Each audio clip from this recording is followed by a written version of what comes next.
Chicago Cubs are dedicated to building their team around young players like Anthony Rizzo and Starlin Castro. They've each received long-term contracts, and for better or worse, neither one of them is going anywhere. Rizzo is certainly looking like he's going to be a stud. Along with his 20th double, the Riz hit his 12th home run Sunday during a 3-for-3 day where he scored 4 runs and drove in 4. On the season, he's hitting .253 with 12 home runs, 44 RBI, and 40 runs scored in 277 at-bats. But this is the Cubs, and for some reason, even when they make what appear to be good front office moves, things seem to go awry. Castro has regressed both in the field and at the plate. Saturday, Starlin made his 12th error, and he's now hitting just .228 with 3 home runs, 24 RBIs, 6 stolen bases, and 33 runs. Starlin was one of the first shortstops off the board this year, and he's now been benched by 25% of his owners.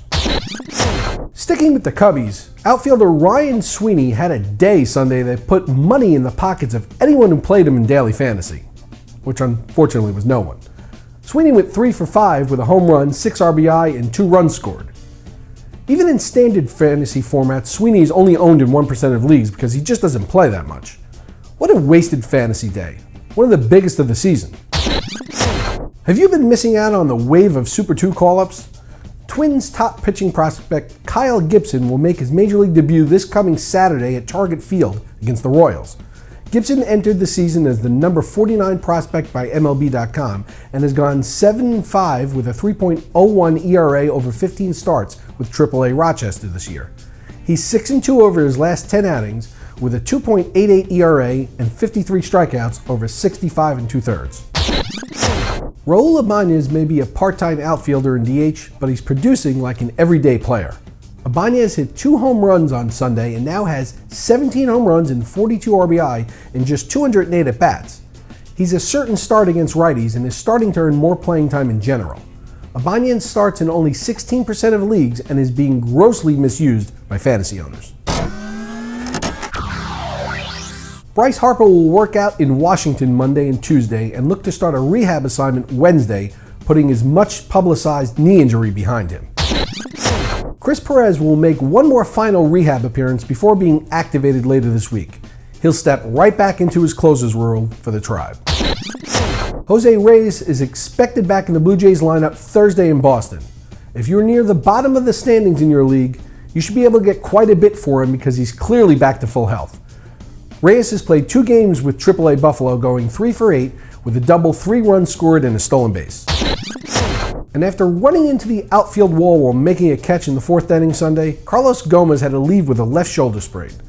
We should receive an updated status on the 2013 fantasy stud later today. Ryan Wonders from somewhere in the world writes in, "I'm getting a little bit worried about Ryan Braun. First the suspension talk, then the hand injury, now it's a lingering issue and he'll be out even longer. And besides, it's not like he was the best player in baseball this year anyways. Somewhere in the top 20, but by no means the best. I'm in second to last place in my 10-team Roto Mixed League. Do I try to trade him? He's doing nothing for me on the DL, and he wasn't doing that much even before he was hurt. Certainly not stealing bases. I just need some advice on Braun and what should I do?" Well, Ryan, we're just about to the halfway point. So if you're in second to last place at this point in the season, trade him for a quality keeper or two. Regardless of what Braun does going forward, you aren't going to win your league anyway.